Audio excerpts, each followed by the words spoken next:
Kirchhoff's voltage law के numerical बनाएंगे या है ना। तो चलिए स्टार्ट करते हैं।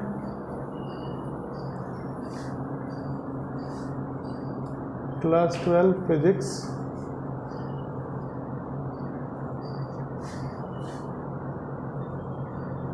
Current electricity numerical.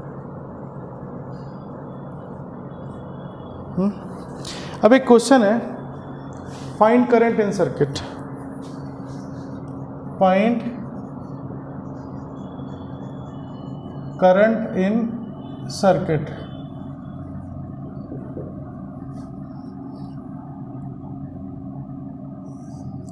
एक सेल है आपका, ये 20 वोल्ट सेल है, इस तरफ 4 ओम रजिस्टर है, फिर एक आपका 10 वोल्ट सेल है, फिर नीचे आपका 3 ओम रजिस्टर है, एक और सेल है आपका नेगेटिव पॉजिटिव, ये 30 वोल्ट है,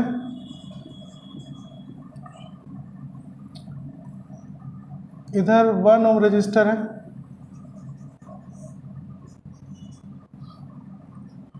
और आपका फिर यहाँ पर एक सेल है 15 वोल्ट और एक रजिस्टर है, और ये सर्किट कंप्लीट हुआ। ये रजिस्टर है आपका 2 ओम। ठीक है, तो देखिए ये एक नेटवर्क है, 20 ohm cell, 20 volt cell, 1 ohm resistor, 15 volt, negative positive, positive negative, 2 ohm, positive negative 30 volt, 3 ohm, negative positive 10 volt, 4 ohm, है ना। ये एक नेटवर्क आपको दिया हुआ है, ठीक। इसको हम मेश भी कहते हैं करंट इलेक्ट्रिसिटी में। तो ये मेश है या फिर कोई नेटवर्क है, और इसमें है ना, चूंकि एक ही ब्रांच आपको ऐसे दिख रही है ना, सीधा ऐसे, कहीं पे कोई डिवीज़न नहीं आ रहा आपका, तो इस सारे में करंट एक ही होगा। इतने मल्टीपल सेल हैं, मल्टीपल रजिस्टर है, तो इस सारे में एक ही करंट पास होगा, क्योंकि करंट को पास एक ही है ना। तो वही आपसे पूछा गया है कि इस सर्किट में कितना करंट होगा, ये हमें बताना है। ठीक है, तो चलिए स्टार्ट करते हैं। अब आप देखो, जैसे कल आपने पढ़ा था कि यहाँ पर आपका रेफरेंस पोटेंशियल से न्यूमेरिकल नहीं बनेगा।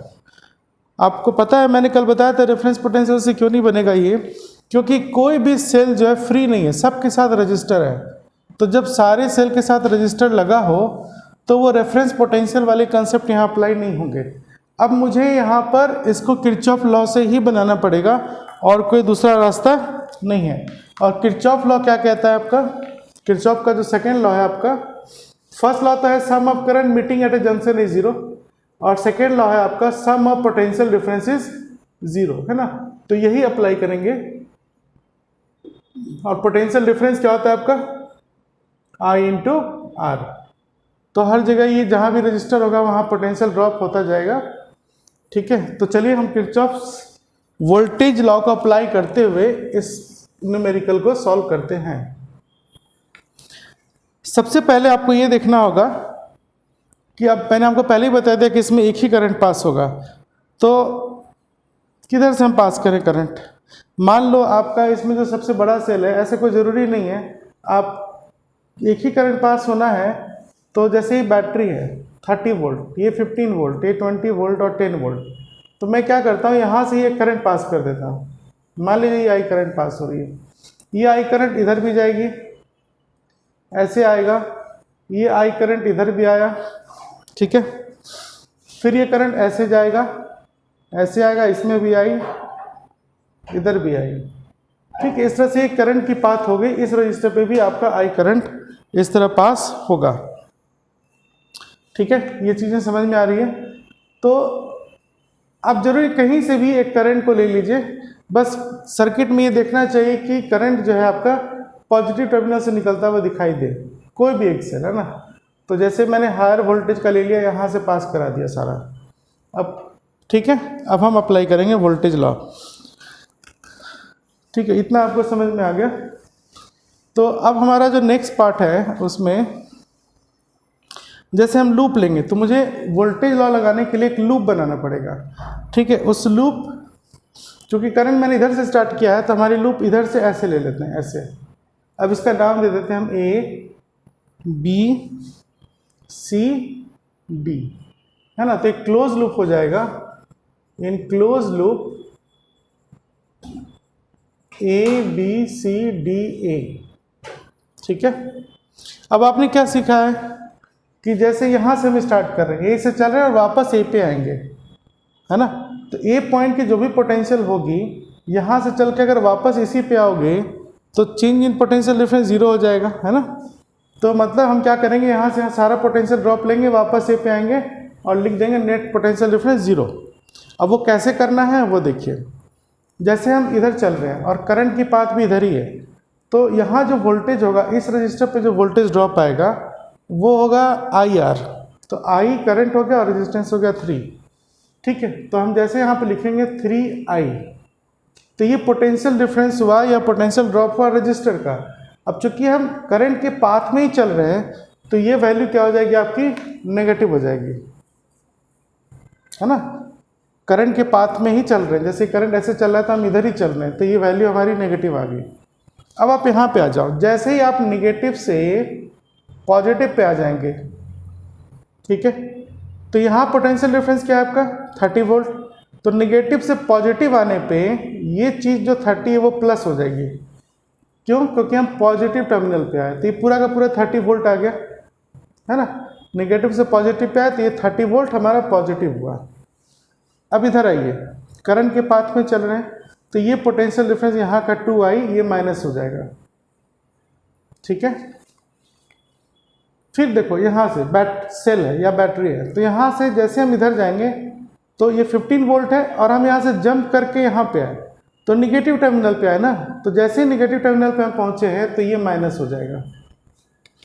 ठीक है, फिर आप इधर आइए, यहाँ पोटेंशियल ड्रॉप क्या होगा I × 1I, तो फिर हम करंट के पाथ में ही जा रहे हैं तो ये फिर हमारा -I × 1I ही रह गया, तो ये पोटेंशियल ड्रॉप हो गया इस रजिस्टर का। अब इस सेल 20 वोल्ट है, यहाँ से जैसे हम इस जगह पास करेंगे तो लैंड कहाँ कर रहे हैं, पहुँच कहाँ पर रहे हैं, पॉजिटिव पे, तो ये वोल्टेज फिर पॉजिटिव हो जाएगी। ठीक है, अब इधर आइए, फिर हम करंट के पाथ में ही चल रहे हैं तो यहाँ जो पोटेंशियल ड्रॉप आएगा वो होगा 4I, तो फिर ये हम लिख देंगे -4I। ठीक, और फिर यहाँ से जैसे ये पॉजिटिव है और ये नेगेटिव है, तो जैसे हम इसको क्रॉस करेंगे तो फिर ये क्या हो जाएगा, माइनस पे आ रहे हैं तो -10 = 0। ठीक है, क्योंकि हम वापस ये पे आ गए। ठीक है, तो ये हमारा सारा पोटेंशियल ड्रॉप पूरे क्लोज लूप का मैंने बना लिया। उम्मीद है आपको समझ में आ गया होगा। और राइट हैंड पे 0 क्यों हुआ, क्योंकि ये पॉइंट से चले थे वापस ये पे पहुंच गया, तो सेम पोटेंशियल पे वापस पहुंचेंगे तो पोटेंशियल डिफरेंस तो 0 ही होगा। ठीक है, अब हम क्या करेंगे, इसको सॉल्व करेंगे। तो देखिए -4I -I, है ना, कितना हो गया, 4 × 1 = 5 और 5 और 2 7 हो गया और 7 और 3 10 हो गया। सारे माइनस में है ना, तो सारे ऐड हो जाएंगे, तो 3 2 5 5 1 6 6 4 10, तो ये हो गया -10I। अब बाकी देखो, ये 30 है, ये -15 है ना, तो कितना हो गया ये +15। अब हम यहाँ जाते हैं +20, है ना, तो ये क्या हो जाएगा +35 और फिर ये -10, तो ये क्या हो जाएगा आपका +25 = 0, है ना। तो 10I = 25, तो करंट हमारा आ गया 2.5 एम्पियर। इस तरह से इक्वेशन करंट की वैल्यू आ गई। ठीक है, यही आंसर है। उम्मीद करते हैं समझ में आ गया होगा। लूप लॉ कैसे अप्लाई करते हैं, आसान है ना, सिंपल तरीके से समझा रहा हूँ कैसे अप्लाई करना है। अब देखो, क्वेश्चन बनाने के लिए जो आसान तरीका है ना वोल्टेज लॉ का, वही मैंने बताया कि ऐसे करोगे हो जाएगा। इसको बताने के बहुत सारे तरीके हैं, यूट्यूब में हो सकता है, अगर आप देखेंगे तो कुछ और भी मेथड आपको देखने को मिलेगा। ठीक है, तो आपकी मर्जी, मैं आपको प्रीफर करूँगा कि इसी मेथड को फॉलो करो। ठीक है, देख लीजिए इसको, फिर हम आगे चलते हैं दूसरे क्वेश्चन पे। ये भी किरचॉफ वोल्टेज लॉ पर ही होगा। चलिए ठीक है, मिटा दें, नोट कर लिया आपने।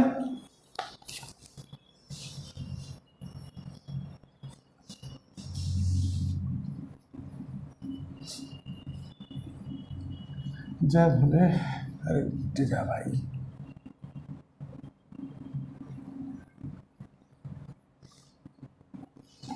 Okay, next question is find current in each wire. Find current in each wire. ठीक है, अब वायर क्या है आपका, एक नेटवर्क दिया हुआ है।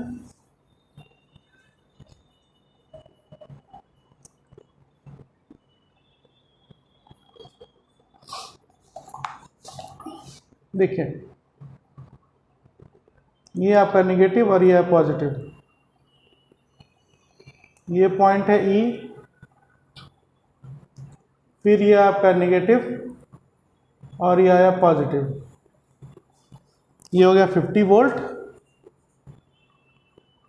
ये पॉइंट है एफ, ये वैल्यू है 10 वोल्ट और ये पॉइंट है ओ।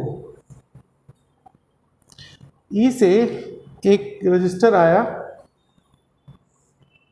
2 ओम और यहाँ पर एक सेल है पॉजिटिव नेगेटिव 30 वोल्ट। ये पॉइंट हो गया बी। इधर से एक रजिस्टर है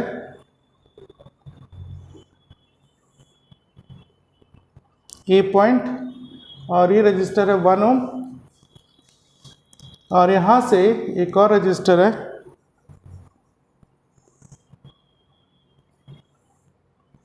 ये पॉइंट हो गया सी, ये रजिस्टर है 2 ओम। ठीक है, क्वेश्चन है find current in each wire. यहाँ कोई रजिस्टर नहीं, यहाँ कोई रजिस्टर नहीं है, ए बी सी है ना। इधर प्लस माइनस 30 वोल्ट, इधर 2 ओम, ओ प्लस माइनस 50 वोल्ट, ई 2 ohm plus minus 10 volt, F 1 ओम। ओके, तो ये आपका नेटवर्क है और आपसे ये बोला गया है कि यहाँ पर सारे वायर में करंट की वैल्यू बताइए, जितने भी वायर हैं। ठीक है, तो वायर कौन कौन से हो जाएंगे, जिसमें रजिस्टर होगा उसी को वायर माना जाएगा, है ना। जैसे क्वेश्चन है ना find current in each wire, तो वायर जनरली नेटवर्क में जब आपके पास एक सर्किट होगी, इलेक्ट्रिकल सर्किट हो, इसे इलेक्ट्रिकल सर्किट बोल सकते हैं, इलेक्ट्रिकल नेटवर्क कह सकते हैं। तो जब भी इस तरह का कुछ है आपके पास तो वायर उसे बोलेंगे जहाँ पर रजिस्टर जुड़ी हुई है। तो एक वायर हो गया आपका AF, इसमें करंट क्या है वो बताना है। दूसरा वायर आपका हो जाएगा EB, इसमें करंट बताना है क्या होगा। और तीसरा वायर हो जाएगा आपका OC, है ना। इसको D कर दो, DC, है ना, राइट। अब सही लग रहा है, AF EB DC। तो यही 3 वायर है जिसमें आपको करंट बताना है। अब जैसे ये भी आपको वायर दिख रहा है, क्योंकि इसमें रेजिस्टेंस नहीं है तो इसको हम लोग लीड वायर बोलते हैं। लीड वायर जो होती है जनरली मानी जाती है कि उसमें रजिस्टर नहीं है, नेग्लिजिबल रजिस्टर है। ठीक है, तो इसको वायर काउंट नहीं होगा, लीड वायर को वायर काउंट नहीं करते हैं। इसलिए नहीं करते हैं क्योंकि एक तरह से देखा जाए ना तो ये हमारे लिए फालतू वायर है। मैं चाहूँ तो इस पॉइंट को, ये जो वायर ऐसे है ना, देखो मैं क्यों कह रहा हूँ कि ये फालतू है। एक्चुअली में ABC सारा एक ही पॉइंट है, पहले भी बता रखा है ना, क्योंकि यहाँ पे पोटेंशियल चेंज नहीं होगा। तो मैं चाहूँ तो यहाँ से इस रजिस्टर को ऐसे घुमा के यहाँ जोड़ दूँ, इसको भी घुमा के ऐसे यहाँ जोड़ दूँ, मतलब इस पूरा सेक्शन का कोई मतलब नहीं रह गया। इसलिए अब चूंकि है तो रहने दो, ऐसे ही रहने दो। ठीक है, चलिए क्वेश्चन समझ में आया आपको, करना क्या है।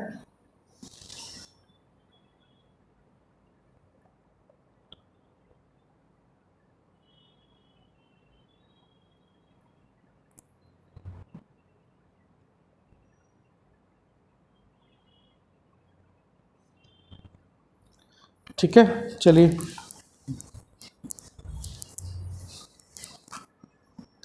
अब हम क्या करेंगे, वही लूप बनाएंगे यहाँ पर। तो इसके पहले वाले क्वेश्चन में क्या था ना कि इस सेक्शन को अगर हटा दो तो ऐसे दिख रहा था, बीच में कुछ नहीं था, तो सब में करंट आपका सेम ही था, है ना। अब इसमें क्या हो गया कि एक आ गया, ऐसे एक एक्स्ट्रा जुड़ गया, या ये कह लो कि ये एक्स्ट्रा बीच में जुड़ गया, है ना। तो यहाँ पर करंट अलग अलग हो जाएंगे।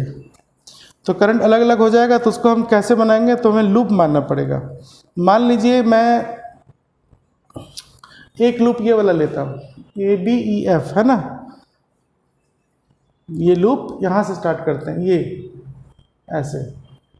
तो इन लूप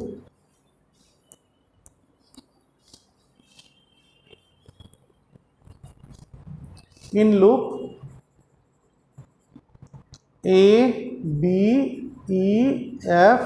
A, है ना। ए से चल के वापस ए पे आए, वापस ए पे आप आना जरूरी है, तभी हम पोटेंशियल डिफरेंस जीरो करेंगे, ठीक है। तो एक लूप तो ये हो गया आपका। दूसरा लूप हम क्या ले सकते हैं, इधर से BCDEB, है ना। दूसरा लूप हम ले लेंगे इन लूप BCDEB, वापस बी पे आ गए, ठीक है। तो ये दो लूप हमने ले लिया, ओके। दोनों लूप में डिफरेंट करंट होगा, राइट। तो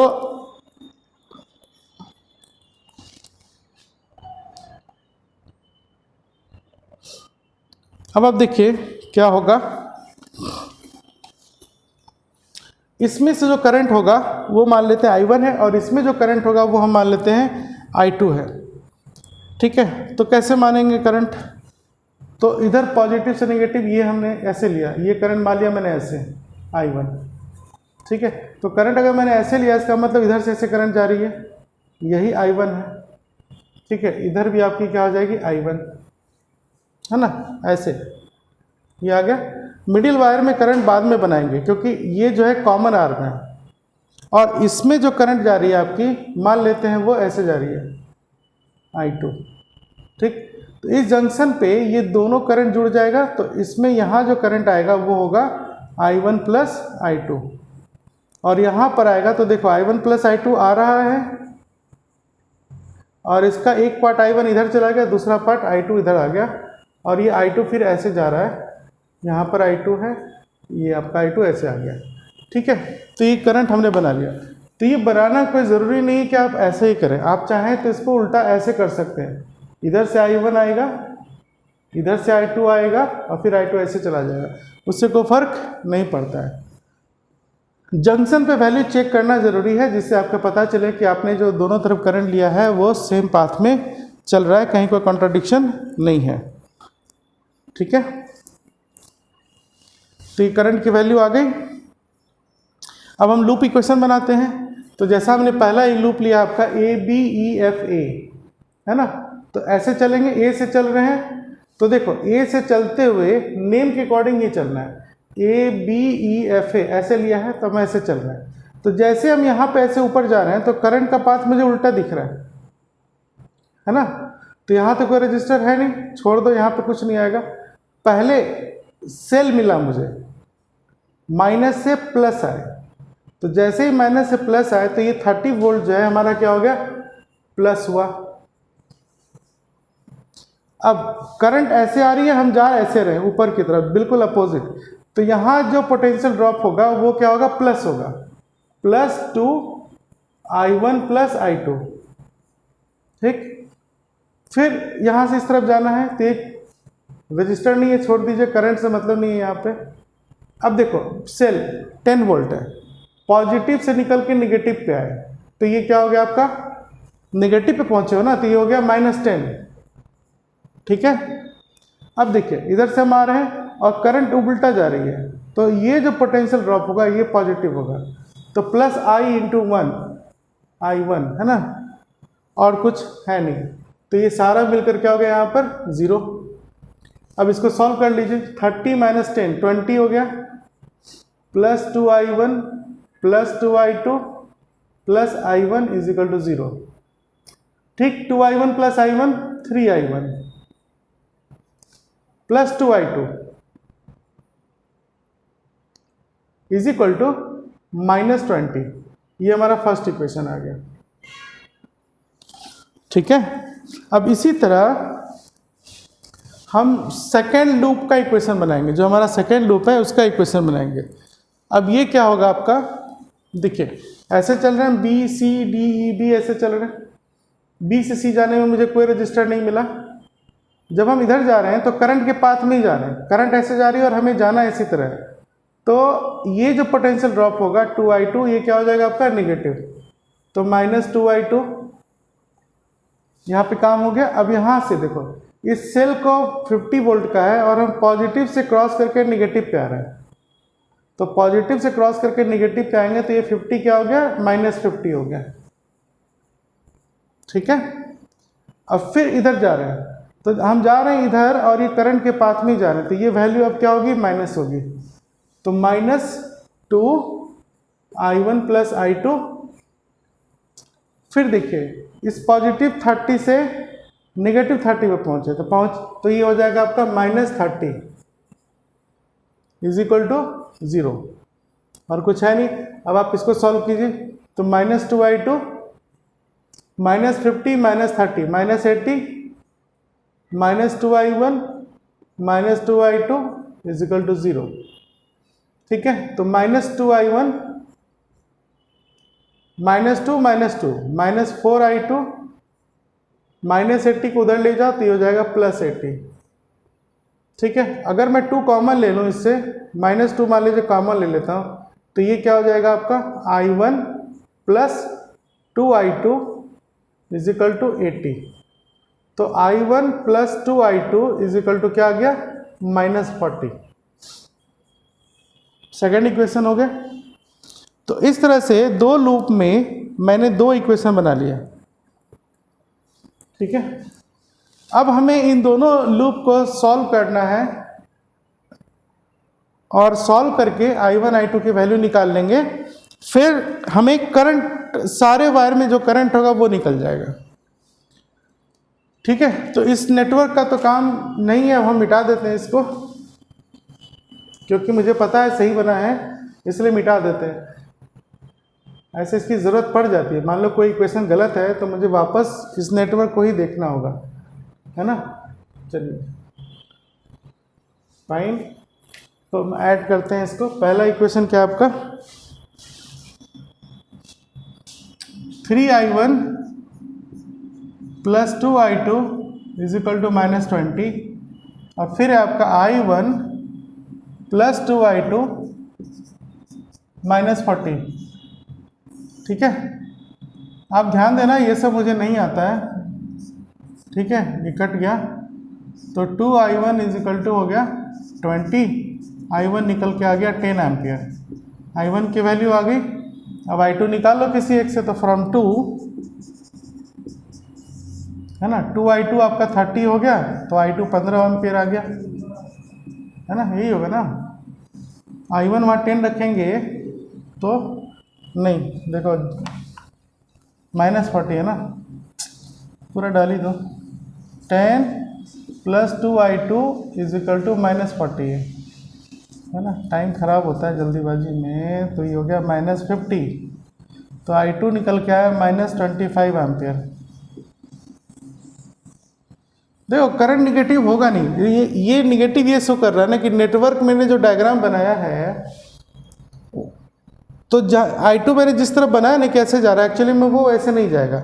इसका माइनस साइन करने का मतलब, जो डायग्राम मैंने बनाया था करंट I2 की जो डायरेक्शन बनाई थी उसको उल्टा करना पड़ेगा, बस बात इतनी सी है। ठीक है, और ये सही, इसका डायरेक्शन सही आया है, इसका डायरेक्शन गलत आ रहा है मेरा, लेकिन उससे कोई मतलब नहीं है, करंट की वैल्यू उतनी ही रहेगी। ठीक है, तो जब आपसे आंसर पूछा जाएगा ना कि किसमें कितना करंट जा रहा है, तो पहला वायर मैंने कौन सा बताया था आपको, AF, है ना।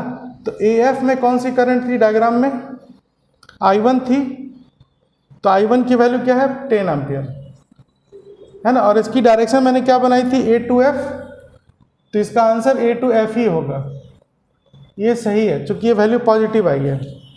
दूसरा हमारा वायर कौन सा था, BE, तो BE में कौन सी करंट जा रही है, I1 + I2। ठीक है, तो I1 प्लस I2 सॉल्व करके देखो कितना आ रहा है।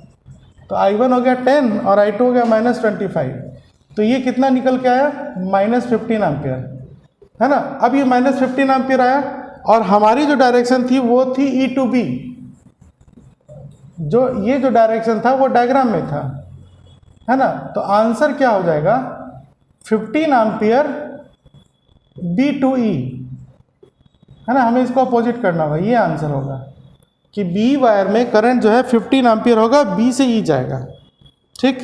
अब उसी तरह DE में बताना है कितना करंट जा रहा है। तो इन D वायर में कौन सा करंट है, I2।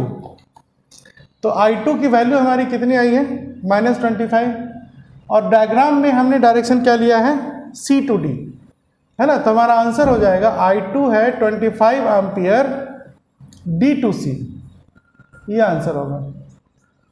उम्मीद करते समझ में आ गया आप लोगों को, है ना, बिल्कुल सही बना है।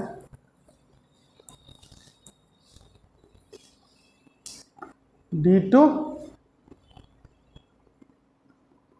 C, ठीक है।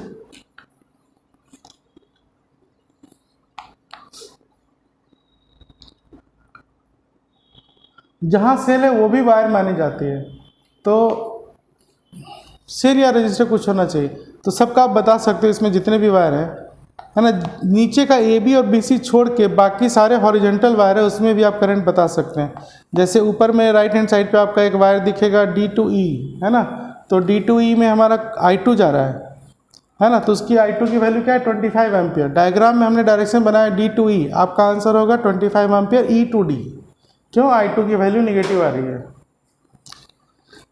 ठीक है। इस तरह से बना सकते हैं। और जो लेफ्ट हैंड साइड पे हॉरिजॉन्टल है आपका F टू E, उसमें करंट सेम है I1, उसमें चेंज करने की जरूरत नहीं क्योंकि वो वैल्यू पॉजिटिव है।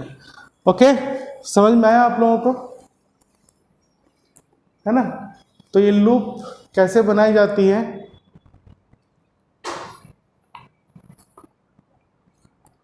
चलिए अब हम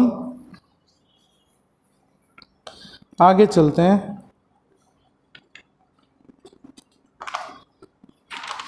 दूसरा तो किरचॉफ लॉ के एनसीईआरटी में जो क्वेश्चन होंगे उसको आप लोग प्रैक्टिस करना बनाने का, है ना। लूप लॉ तो लूप इक्वेशन लिखना आपको आ गया, तो एनसीईआरटी का मैं सॉल्यूशन भेज दूंगा, बनाकर देखो। पहले खुद से बनाना, नहीं बनेगा तो सॉल्यूशन देखना। डाउट हो तो व्हाट्सएप पे लिख देना बाद में, क्लास के बाद, तो मैं क्लास में डिस्कस कर लेंगे, ठीक है। तो मैं अब आगे चलता हूँ दूसरे टॉपिक के न्यूमेरिकल बनाने के लिए, है ना। ओके, आप सब जीनियस है, बन जाएगा, ऐसा कुछ नहीं है। हो सकता है ये सब आपको पहले से आता हो, मैं अपने मन की शांति के लिए आप लोग को पढ़ा रहा हूँ, ये भी हो सकता है।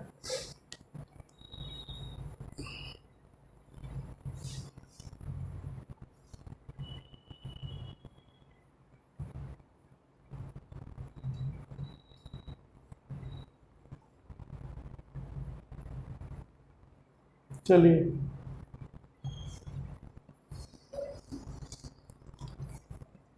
हाँ, नेक्स्ट क्वेश्चन है आपका, एक डायग्राम है। इन द फिगर शोन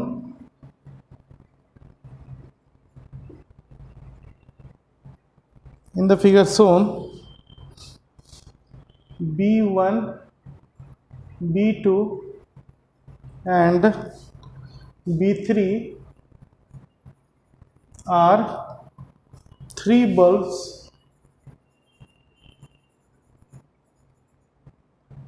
समझते हैं ना, rated as 200 volt 50 watt, comma 200 volt 100 watt and 200 volt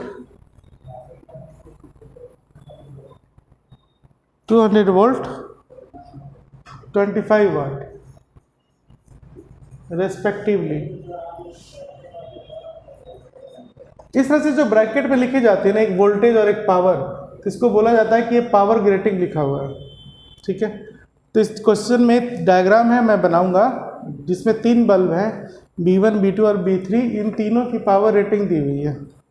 आप खरीदते हो तो बल्ब पे चिपका रहता है ना, पुराने जो 100 वाट के बल्ब होते थे उस पर चिपकी रहती थी कि इतना वाट इतना वोल्ट है ना, तो ये वही चीज़ लिखा हुआ है। Find current through each bulb,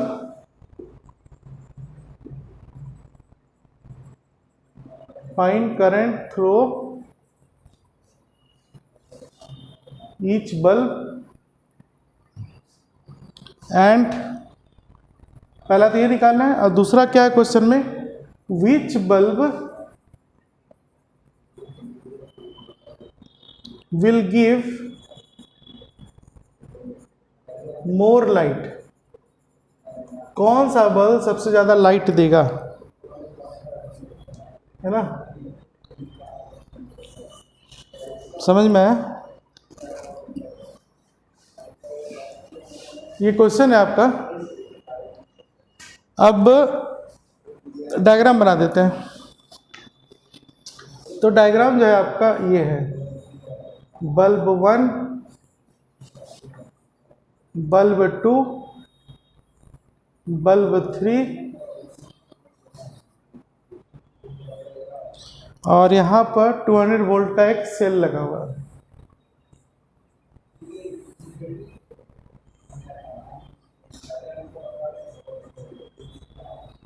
ठीक है, 3 बल्ब है। करंट इलेक्ट्रिसिटी में जूल्स लॉ ऑफ हीटिंग पढ़ाया था। तो एक साइंटिस्ट थे जो जिन्होंने बताया था कि अगर करंट किसी रजिस्टर से पास करेगी या लोड से पास करेगी तो वहाँ पे इलेक्ट्रिकल एनर्जी का लॉस होता है। वो लॉस जो है उस लोड पे हीट के फॉर्म में दिखता है। तो ये सारे बल्ब जो हैं एक लोड है, और लोड है तो इसमें एक रजिस्टर्स है, मतलब इस बल्ब का रेजिस्टेंस मान लो होगा R1, जिसकी वजह से एनर्जी का लॉस होगा। इसकी रेजिस्टेंस हो जाएगी R2 और इसका रेजिस्टेंस हो जाएगा R3, है ना। चूँकि सारे बल्ब तीनों एक दूसरे से जुड़े हुए हैं तो ये सारे रजिस्टर्स किस में जुड़ गए, सीरीज में, है ना। तो all bulbs are in series. ठीक है, तो पहला जो क्वेश्चन था find current through each bulb, तो सारे बल्ब से एक ही करंट पास होगा, क्यों, सब सीरीज में है। ठीक है, तो पहले ये निकाल लेते हैं। तो करंट निकालने के लिए अगर मुझे ये तीनों रेजिस्टेंस की वैल्यू पता होती तो मैं ओम्स लॉ लगा देता, V = IR, और ये R क्या होता है आपका इक्विवेलेंट रेजिस्टेंस। तो V हमें पता है 200, करंट निकालनी है, और इक्विवेलेंट रेजिस्टेंस सीरीज में क्या आ जाएगा, R1 + R2 + R3, है ना, सीरीज में तीनों जुड़ जाएगा। ठीक है, तो ये करंट तभी निकलेगा जब R1 R2 R3 पता हो, और क्वेश्चन में हमें R1 R2 R3 डायरेक्ट दिया हुआ नहीं है, उसकी पावर रेटिंग दी हुई है ना, ये पावर रेटिंग। तो इससे हम कैसे निकालते हैं रेजिस्टेंस, देखिए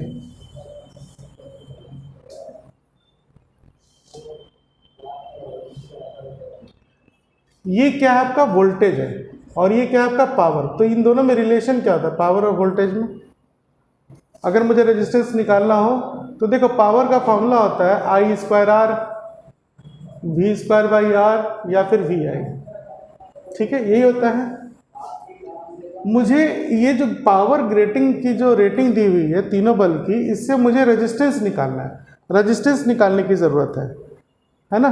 तो कौन सा हम टर्म यूज़ करें जिससे रेजिस्टेंस निकल जाए। अगर मैं पहला दूसरे को यूज़ करूँगा तो पावर पता है, I पता नहीं है, तो रेजिस्टेंस नहीं निकलेगा। लास्ट वाले को ले तो पावर पता है लेकिन I पता नहीं है, तो रेजिस्टेंस यहाँ से तो रेजिस्टेंस है ही नहीं, तो लेना ही नहीं है। अब आ जाओ इस पे, है ना, पावर = V² R। तो जब ये फॉर्मूला हम यूज़ करेंगे तो यहाँ से मुझे रेजिस्टेंस मिल जाएगा, क्योंकि यहाँ मुझे V और P दोनों पता है। तो रेजिस्टेंस क्या हो जाएगा यहाँ पर आपका V² P, है ना। तो इस फॉर्मूले से हम यहाँ पे R1 निकाल लेंगे। R1 कितना आ जाएगा, V क्या है आपका 200, तो 200² / पावर 50, है ना, ये आ गया R1। अब अगर मैं R2 निकालूं तो ये क्या हो जाएगा, इसका वोल्टेज है 200, तो 200 का whole square by power 100। R2 भी निकल गया। अब हम R3 निकाल सकते हैं। R3 कैसे निकलेगा, 200 volt whole square by power क्या आपका 25। ठीक है, आ गया। तो R1, R2, R3 तीनों की वैल्यू हमने निकाल ली। हेलो,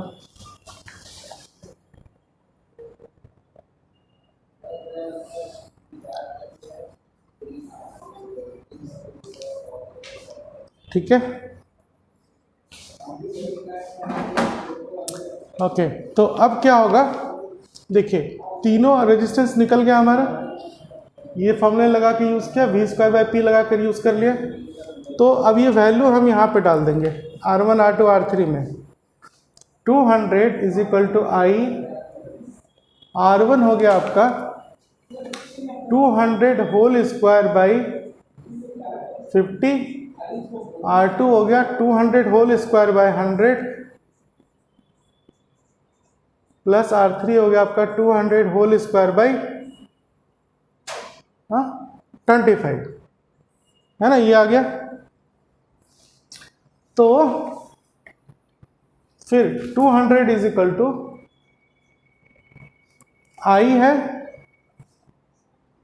इससे क्या कॉमन आ जाएगा, 200 होल स्क्वायर बाय 25 कॉमन ले सकते हैं। 200 होल स्क्वायर बाय 25 कॉमन ले लिया तो क्या आ जाएगा, यहाँ पर यहाँ बच जाएगा 1/2, यहाँ बच जाएगा 1/4 और ये हो गया 1। ये 200 में एक 200 चला गया, सब तो मल्टीपल टर्म है, इस 25 को उधर कर दो तो 25 इज इक्वल टू आई, यहाँ 200 बचा है, इस 200 को उधर डिवाइड कर दो इंटू 2 4 का एलसीएम क्या हो जाएगा 4, तो 2 + 1 + 4, यही होगा ना। एलसीएम है ना, बहुत दुख देता है ये, मतलब बना लो फिर भी लगता है कुछ गलती तो नहीं हो गया। ये सबसे खतरनाक चीज़ मुझे एलसीएम ही लगती है। 4 2 6 + 1 7/4 है ना। तो अब देखिए इक्वेशन क्या आ रहा है आपका, ये 25/200 कितना हो जाएगा, 1/8 आई इंटू ये हो गया आपका 7/4, तो करंट निकल जाएगा आपका 7/2 एम्पियर।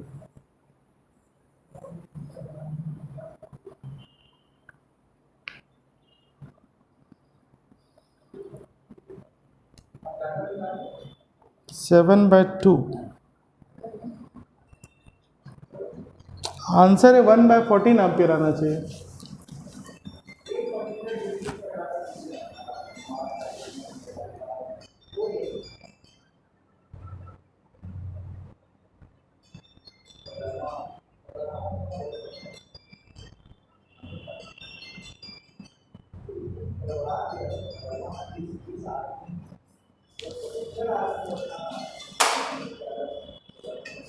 हेलो,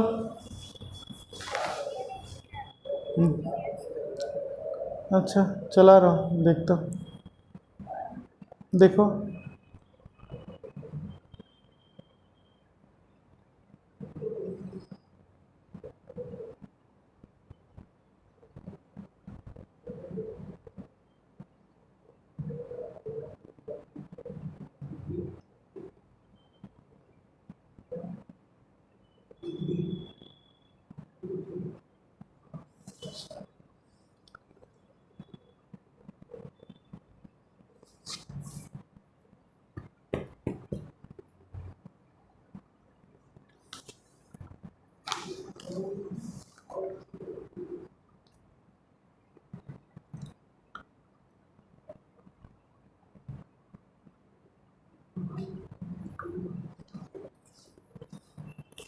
ठीक है। तो मैं कह रहा था यहाँ पर हमारा आया 25/200 है, इसको सॉल्व करेंगे तो 1/8 आएगा आई, और ये हो गया 7/4। जब आप इसको सॉल्व करेंगे तो करंट की वैल्यू आ जाएगी, है ना, कितना आ जाएगा, ये 7 नीचे जाएगा, 4 ऊपर जाएगा, 1/14 एम्पियर। ये आ गया आपका करंट का वैल्यू, यही आंसर है। यहाँ तक तो आप सबको समझ में आया था ना। उसके बाद सिंपल कैलकुलेशन है, यहाँ से आपको करंट निकालना है इस इक्वेशन से। वो करंट हमने निकाल लिया एलसीएम से, 1/14 एम्पियर आ गया। तो पहला क्वेश्चन था आपका कि तीनों बल्ब की करंट बताओ, तो हमारा आंसर हो गया, चूंकि तीनों बल्ब सीरीज में है इसलिए करंट की वैल्यू हो जाएगी 1/14 एम्पियर। अब बात आता है कि लास्ट क्वेश्चन क्या था, which bulb will give more light, है ना, कौन सा बल्ब सबसे ज्यादा लाइट देगा। ठीक है, जहां पे एनर्जी ज्यादा लॉस होगा वो ज्यादा लाइट देगा। More the energy consumed more the light, सीधी सी बात है ना। लाइट भी तो एनर्जी है ना, ज्यादा लाइट देने का मतलब ज्यादा energy, more light more energy, more loss of energy. अब एनर्जी का लॉस ज्यादा कब होगा, जब आपका रेजिस्टेंस ज्यादा होगा, हायर रेजिस्टेंस, हायर रेजिस्टेंस। तो तीनों बल्ब सीरीज में है, तो सीरीज में जिस बल्ब की रेजिस्टेंस सबसे ज्यादा होगी वही सबसे ज्यादा ग्लो करेगा। तो देखो पहला रेजिस्टेंस कितना था आपका, 200 का होल स्क्वायर बाय 25। दूसरा रेजिस्टेंस क्या था आपका, 200 होल स्क्वायर बाय 100। और तीसरा रेजिस्टेंस था आपका 200 होल स्क्वायर बाय 25, है ना। ये सब तो रेजिस्टेंस की वैल्यू थी। ये R1 हो गया, ये R2 हो गया और ये R3 हो गया। तो न्यूमरेटर तो कांस्टेंट है ना R1 R2 R3 में, तो डिनोमिनेटर जिसका कम होगा उसकी रेजिस्टेंस क्या हो जाएगी, ज्यादा हो जाएगी। मैंने कुछ गलत लिखा क्या, एक 50 है, ये 50 है, सॉरी, है ना। तो नीचे में जिसका पावर सबसे कम है, जैसे इसका पावर, क्योंकि वोल्टेज तो सेम है, तो सेम वोल्टेज में पावर जिसका सबसे कम आएगा ये वाली वैल्यू सबसे ज्यादा हो जाएगी। तो रेजिस्टेंस ज्यादा उसका होगा जिसका पावर सबसे कम होगा, लोएस्ट पावर इन सीरीज, है ना। वोल्टेज को कांस्टेंट करके, है ना, वोल्टेज कांस्टेंट किया और उसके बाद लोअर पावर जो सीरीज में आया वो है थर्ड रजिस्टर, है ना। तो हम क्या कहेंगे, थर्ड बल्ब जो है ये वाला, ये सबसे ज्यादा लाइट देगा। तो R3 is greater than R2 is greater than, ये R1 है, ये R2 है और ये R3 है ना। इसकी रेजिस्टेंस ज्यादा है R1 से और R2 का रेजिस्टेंस सबसे कम है। ठीक है, तो सबसे ज्यादा बल्ब ग्लो कौन करेगा, B3, B3 विल ग्लो मोर। इसके बाद कौन ग्लो करेगा, B1, और सबसे कम ग्लो कौन करेगा, B2, B2 will glow list. समझ में आया, सीधी सी बात है। सीरीज में जिस बल्ब का रेजिस्टेंस सबसे ज्यादा होगा, सीरीज में जिसका रेजिस्टेंस सबसे ज्यादा होगा वो बल्ब ज्यादा ग्लो करेगा। इसी तरह हम पैरेलल में देख सकते हैं, पैरेलल कनेक्शन में, कि जिस बल्ब का रेजिस्टेंस सबसे कम होगा वो ज्यादा ग्लो करेगा। ठीक है, तो अब बात आती है पैरेलल में। जैसे अब घर की बात करो, है ना, जैसे हम अपने घर की बात करें, होम, बेटा होम, घर में जितने भी बल्ब्स लगे हैं उसमें क्या है, सारे कनेक्शन पैरेलल में होते हैं। ठीक, तो पैरेलल में आपका वोल्टेज क्या हो जाएगा, सेम। अब रेजिस्टेंस का फॉर्मूला क्या लिखेंगे हम, V²/P। तो पैरेलल कनेक्शन में जिस रेजिस्टेंस ज्यादा होना चाहिए,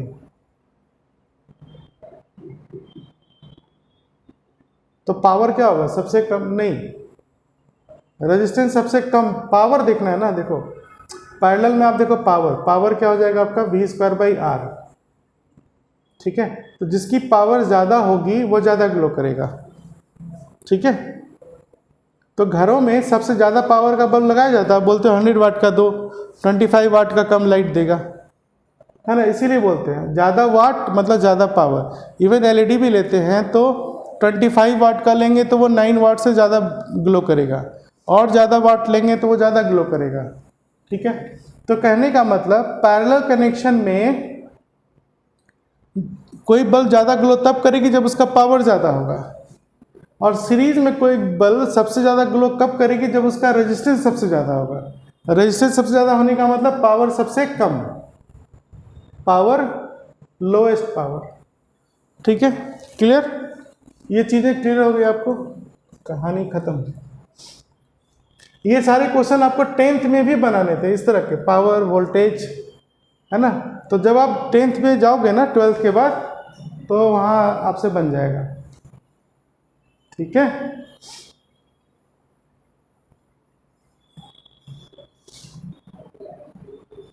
है ना, कुछ क्वेश्चन शुरू में भी कराए थे आपको रजिस्टर्स के, मुझे लगता है कराए थे, नहीं तो कराएंगे, इधर भी कराएंगे हम।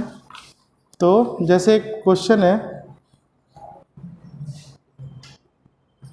है ना, फिजिक्स की न्यूमेरिकल ना पढ़ाने में बहुत टाइम लगता है, इतने में थ्योरी कहाँ से कहाँ निकल जाएगी। तो बार बार कहता हूँ आपको मेहनत ज़्यादा करनी पड़ेगी।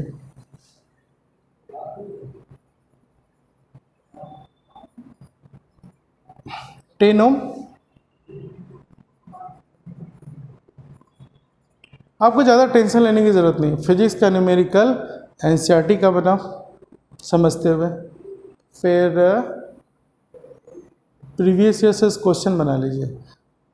सारे स्टूडेंट मतलब इंजीनियरिंग वाले और मेडिकल वाले भी, सब के सब जेई मेन के क्वेश्चन कंपल्सरीली बना लें, मेडिकल वाले भी, और नीट के भी क्वेश्चन बनाए, है ना, इंजीनियरिंग वाले भी। तो इंजीनियरिंग वाले को पहले नीट का क्वेश्चन बना लेना चाहिए, फिर एनसीईआरटी के बाद नीट, फिर जेई मेन, और फिर जेई एडवांस। और जो नीट के हैं उनको सिर्फ एनसीईआरटी और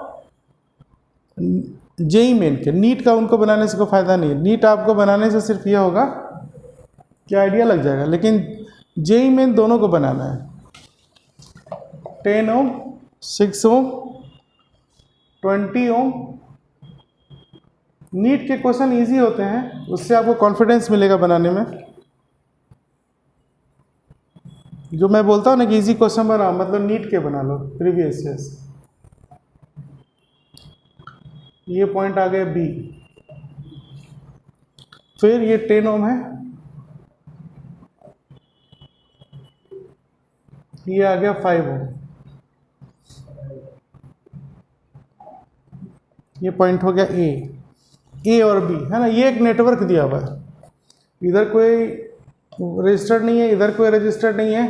10 ओम, 6 ओम, 20 ओम, 5 ओम, 3 ओम, इस तरह से रेजिस्टेंसेस दी हुई है। अब आपसे ये बोला गया है, क्वेश्चन है कि find equivalent resistance, find equivalent resistance between A and B. A और बी के बीच में इक्विवेलेंट रेजिस्टेंस निकालिए,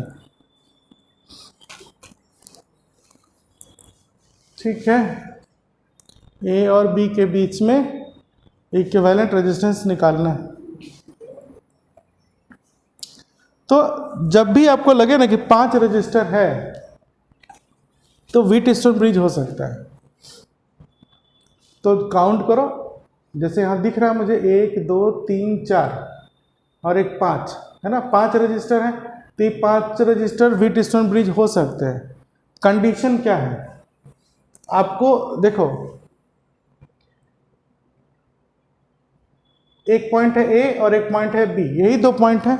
इस 2 पॉइंट के बीच में 5 रजिस्टर है, तो कोई एक ऐसा रजिस्टर होगा जो इन 2 पॉइंट पे नहीं होगा, तभी व्हीटस्टोन ब्रिज होगा। जैसे ये 20 ओम देखो, इसका एक टर्मिनल यहाँ है, एक टर्मिनल यहाँ है। ये दोनों पॉइंट अलग अलग पॉइंट है, ये ना तो ए है ना ही बी है। मान लो ये पॉइंट हो गया पी और ये पॉइंट हो गया क्यू, है ना। तो ये व्हीटस्टोन ब्रिज है ना। अब ये चेक करना है कि बैलेंस है कि नहीं, वो चेक करेंगे। अब इसी रजिस्टर को थोड़ी देर के लिए मान लो मैं यहाँ से यहाँ जोड़ देता ऐसे, ये 20 ओम है ना, मान लो मैं इसको ऐसे जोड़ देता, ऐसे। अब ये व्हीटस्टोन ब्रिज नहीं होगा, क्योंकि कोई भी ऐसा रजिस्टर नहीं है जो ए और बी से अलग हो। 5 रजिस्टर हैं लेकिन पांचों ए और बी से जुड़े हुए हैं। 5 रजिस्टर हैं, पांचों ए और बी से जुड़े हुए हैं मेन जंक्शन से, तो ये व्हीटस्टोन ब्रिज नहीं है। इसको बनाने का तरीका दूसरा होगा। ठीक है, याद आ गया, बात समझ में आ गई। अब देखिए क्वेश्चन आपका ये है, तो मुझे दिख गया कि ये वाला जो रजिस्टर है जो ए और बी पर नहीं है, तो ये व्हीटस्टोन ब्रिज हो सकता है। तो व्हीटस्टोन ब्रिज कैसे बनता है? ऐसे बनता है ना, 5 रजिस्टर, एक इधर एक इधर एक इधर एक इधर। ठीक, तो ये वाला 10 ओम हुआ और ये वाला 6 ओम हुआ। ये पॉइंट बी हो गई, ये पॉइंट ए हो गया, ये क्या हो गया आपका 5 ओम, और ये क्या हो गया आपका 20 ओम, और ये क्या हो गया आपका 3 ओम। ये व्हीटस्टोन ब्रिज तो है। अब हमको देखना है कि क्या ये बैलेंस्ड है। तो बैलेंस कैसे देखेंगे? सामने सामने का रेशियो निकालो। 10/6 कितना हो जाएगा? 5/3। और नीचे का रेशियो निकालो, ये क्या आपका 5/3। तो ये दोनों रेशियो सेम ही है ना, बराबर है। तो जब रेशियो बराबर हो जाती है, थ्योरी क्या था, जैसे मान लो ये P है, ये Q है, ये R है और ये S है, तो थ्योरी ये कहता था कि P/Q = R/S अगर होगा तो हम ब्रिज कहेंगे बैलेंस है।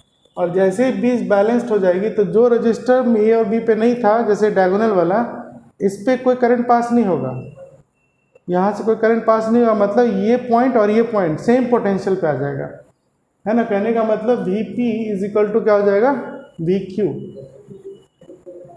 Vp = VQ आ जाएगा। अगर ब्रिज बैलेंस होगा तो ये दोनों सेम पोटेंशियल पे आएगा, तो पोटेंशियल डिफरेंस यहाँ 0 होगा, इसमें कोई करंट नहीं जाएगा। अब करंट नहीं जाएगा तो ये रजिस्टर बेकार हो गया, मतलब हमारे लिए इस रजिस्टर का कोई वैल्यू नहीं है, तो हम इसको हटा देंगे, ये किसी काम का नहीं है ना। तो इतना तो चेक कर लिए। तो अब हम कैसे बनाएंगे? जब हमने चेक कर लिया कि ये व्हीटस्टोन ब्रिज है और बैलेंस भी है, और अब हमें इक्विवेलेंट रेजिस्टेंस बनाना है, तो ये 20 ओम को हटा देंगे यहाँ से, ये हमारे किसी काम का नहीं है ना। अब आपको डायग्राम में क्या दिख रहा है? ये दोनों किस में आ गए? सीरीज में।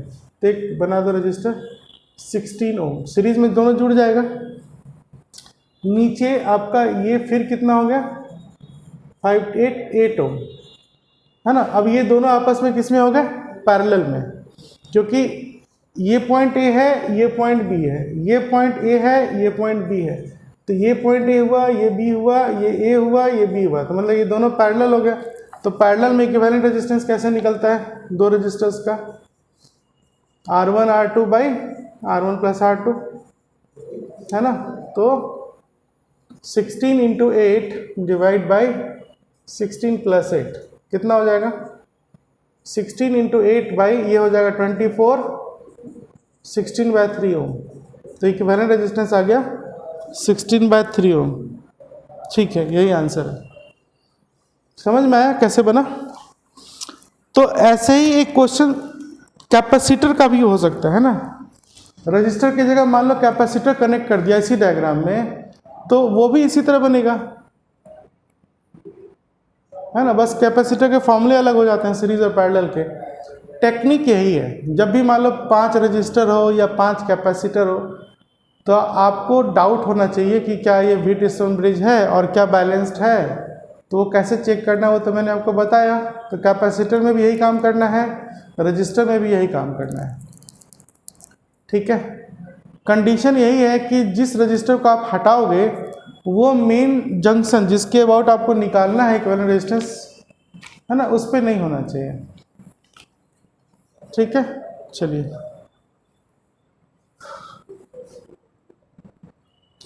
इतनी बात समझ में आ गई।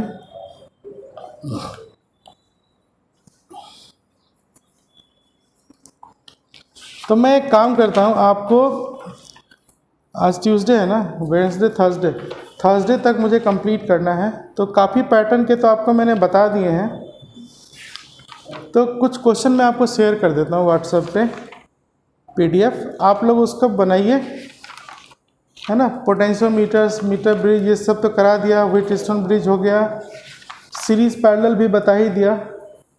तो कल मैं कुछ ना प्रीवियस ईयर्स के क्वेश्चन बताऊंगा, ठीक है। पिछले साल मतलब पिछले 3-4 साल के क्वेश्चन स्टार्ट करूंगा। तब तक आप लोग इसको रिवाइज कर लीजिए। रिवाइज कैसे करना है, जो मैंने बताया वो समझो, NCERT बना लो, है ना। तो पहले मैं NCERT का सलूशन देता हूँ, फिर प्रीवियस ईयर्स क्वेश्चंस ये बना लीजिए। प्रीवियस ईयर्स क्वेश्चन आपके पास होने चाहिए, है ना। तो उसको प्रैक्टिस कीजिए, वो कल मैं कराऊंगा ही। तो आप प्रीवियस ईयर क्वेश्चन नहीं भी बना रहे हैं तो NCERT बनाओ, और जो मैं PDF दे रहा हूँ उसको बना लो। फाइन, चलिए, डू योर वर्क।